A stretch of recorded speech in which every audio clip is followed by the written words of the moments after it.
From the beautiful Finger Lakes region of upstate New York, this is the Dental Lighthouse Podcast. We take questions from anyone in the dental profession and discuss what it takes to win not only in dentistry, but in life.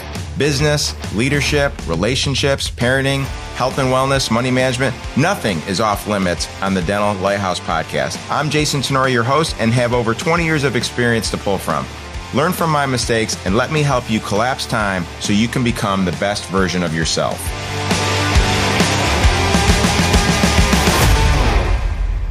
Yo, Dr. Jason here, Dental Lighthouse Podcast. It's Friday morning.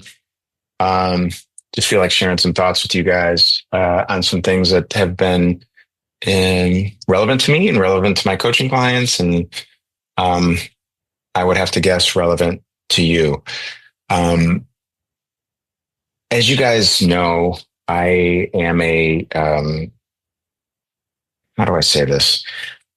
I believe that the number one thing that is going to allow for success for us as business owners, as leaders, is leadership, right?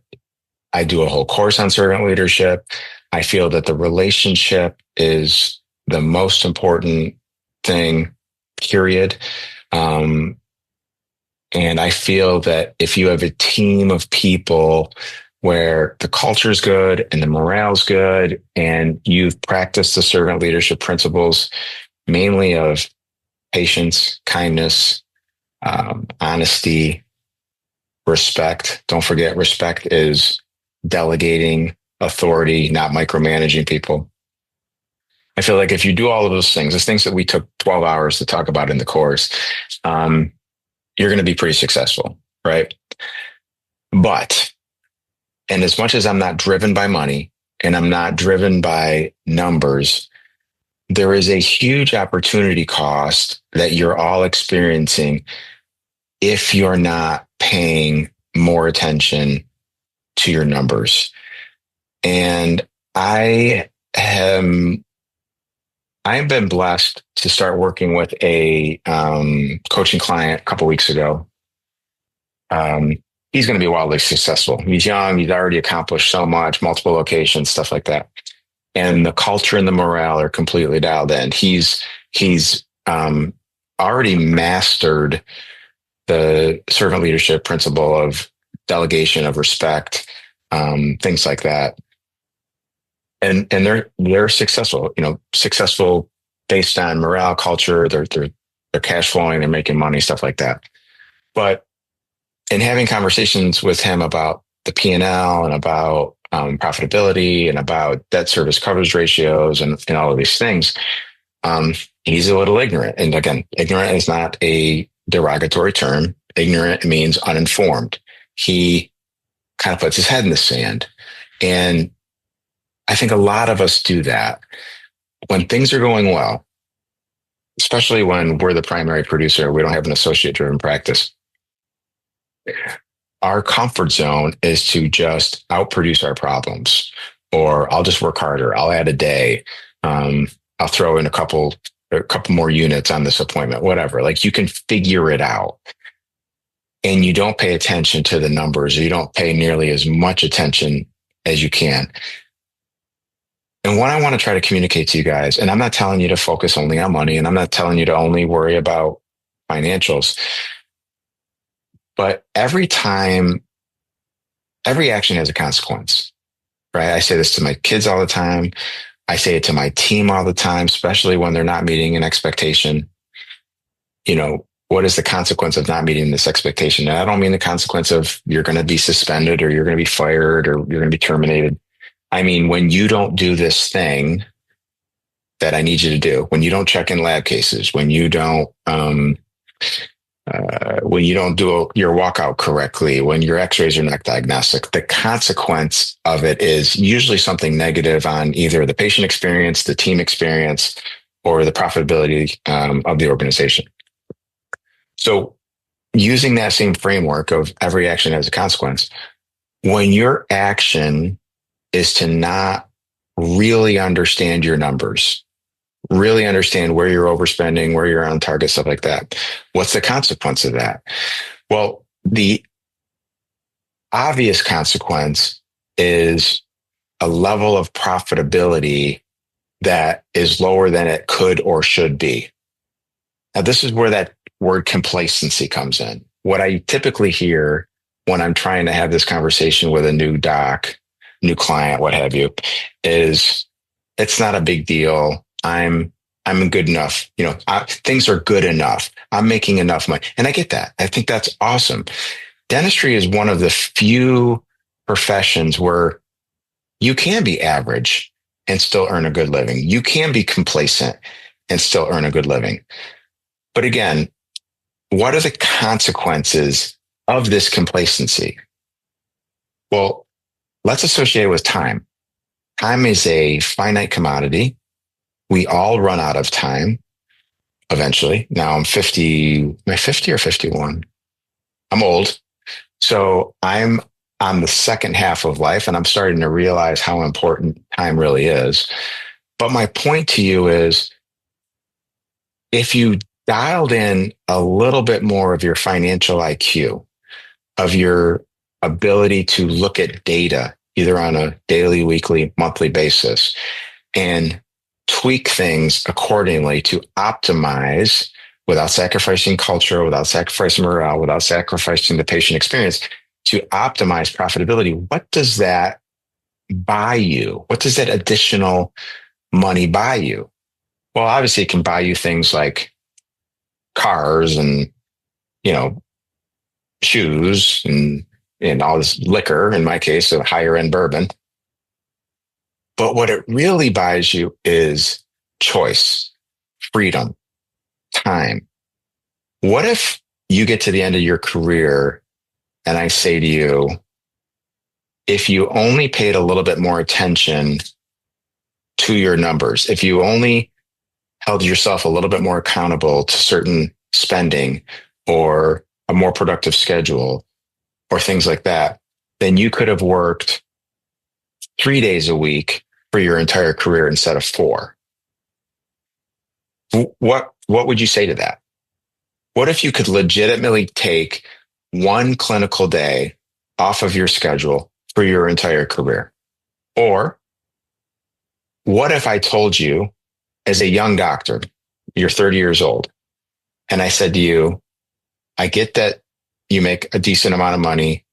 I get that you're complacent, but if you did things my way, you'd have the ability to walk away from this profession if that's what you truly want. And that goes to vision work, right? But you could walk away or have the choice to walk away. Remember, freedom, choice, time at 50 instead of 60. So you would get a whole decade of your life back from work if you're in a position where you don't love dentistry, you don't love being tied to the chair, you don't love the responsibility of leading people. Fine. What if you just dialed in the numbers a little bit more now, top line and bottom line, and it could save a decade of your professional life in terms of time? What would you say to that? I would hope that you would consider the opportunity costs of not diving in to optimal scheduling, to optimal training of your team, to optimal cost control, to optimal profitability. Because in both of those situations that I just presented for you, having a career working 3 days a week instead of 4 clinically, or having the ability to walk away at 50 instead of being forced to work till 60 to reach a net worth category that you feel comfortable retiring at, like that's a big deal. And even though that's a projection for down the road, it comes from being fanatically consistent in a moment-to-moment basis now when it comes to your ordering policies, your scheduling policies, your confirmation policies, your ability to analyze a profit and loss statement and make strategic changes for the better. It's so easy to ignore this because there's quote unquote money in the bank account. So what do I care? And again, if you're of that mindset and you're not ready to hear this message, then I get it, right? I've been there. But in reflection of my life professionally, if I had the mindset that I have now and have had for the last 10 years, if I had it 10 years earlier, I would have had so much more freedom than what I currently have now. And don't get me wrong, I have some freedom because I figured it out at 40 instead of figuring it out later in life. But what if you figured it out at 30? What if you figured out a way to really dial things in, even personally? What if your monthly burn rate was $20,000 instead of $25,000? And what if you just paying a little bit more attention to these nuances allowed you to work less every week or work less for your life? It is a game changer. So what I'm asking you, what my call to action, as the marketing people out there would say, how can you get 1% better at looking at the numbers, at strategizing with the numbers, at becoming a little bit more efficient? And sit back, do that. And if you can be fanatically consistent, watch that small pivot exponentially compound over time to where you now have some really cool choices to make. Like, do I want to work less per week? Do I want to work less per year? Do I want to work less, period? Do I want to retire or have the ability to walk away at 50 instead of 60, instead of 65? So please just meditate on that and think about it, right? Don't be complacent. Ask yourself who really benefits from your complacency. And if you can't figure it out, then maybe make a few changes. All right, guys, that's it. Hope that resonates with you. Love you to death. Reach out to me if you have any questions or concerns. You want to hop on the podcast, you want to explore coaching, whatever it takes. My contact information is at thedentallighthouse.com. You can email or text me from my contact information there. I hope you have an amazing weekend. Love you guys. Later.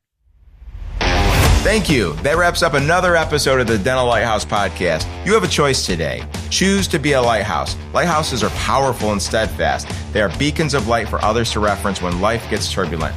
Go out into the world today and become a lighthouse for someone. Give more than you get. True joy comes from serving others. Start today. I'm Jason Tenori, your host. Thank you for listening to the Dental Lighthouse podcast. For more information, podcast show notes, or links to anything that we have discussed today, please check out our website, thedentallighthouse.com. We would love to hear from you. If you would like to get on the show, please email us at podcast@thedentallighthouse.com.